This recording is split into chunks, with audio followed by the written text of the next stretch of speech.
ایک قدیم گاؤں میں جہاں وقت جیسے تھم گیا تھا، ایک پرانا کنواں موجود تھا جو گاؤں کے بزرگوں کے مطابق صدیوں سے ایک خوفناک راز چھپائے ہوئے تھا۔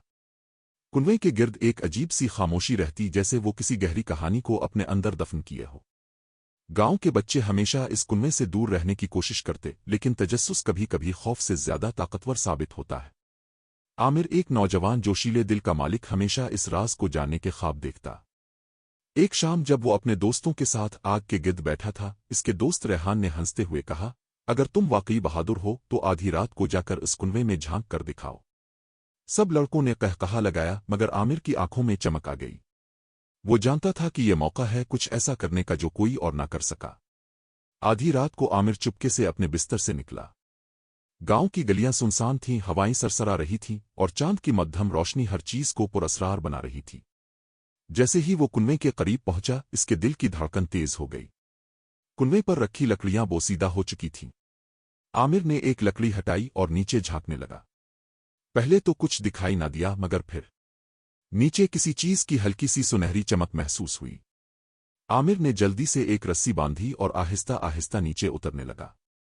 جیسے ہی وہ نیچے پہنچا، اس نے دیکھا کہ یہ کنواں دراصل ایک خفیہ سرنگ کی طرف کھلتا ہے۔ دیواروں پر قدیم نقوش بنے تھے، جیسے کسی بھولی بصری تہذیب کی نشانیاں ہوں۔ اس کے قدموں کے نیچے سونے کے سکے اور زیورات بکھرے پڑے تھے۔ حیرت اور خوشی سے اس کا دل زور زور سے دھڑکنے لگا۔ مگر جیسے ہی اس نے آگے بڑھنے کی کوشش کی، اچانک سرنگ کے دروازے پر ایک زوردار آواز گونجی۔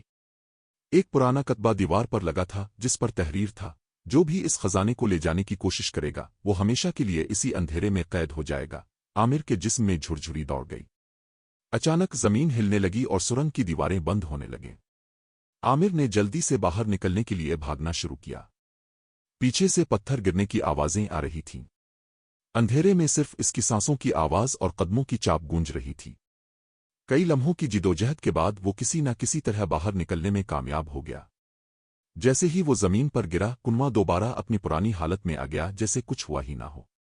عامر پسینے میں شرابور ہانپتا ہوا اپنے گاؤں واپس پہنچا۔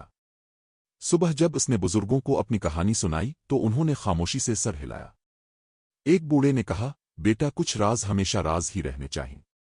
اس دن کے بعد عامر نے دوبارہ کبھی اس کنویں کی طرف رخ نہیں کیا۔ مگر ایک سوال ہمیشہ اس کے ذہن میں رہا، اگر وہ خزانہ واقعی بدقسمتی لاتا تھا تو وہ اب تک کیوں موجود تھا؟ کیا وہ کسی اور کے انتظار میں تھا؟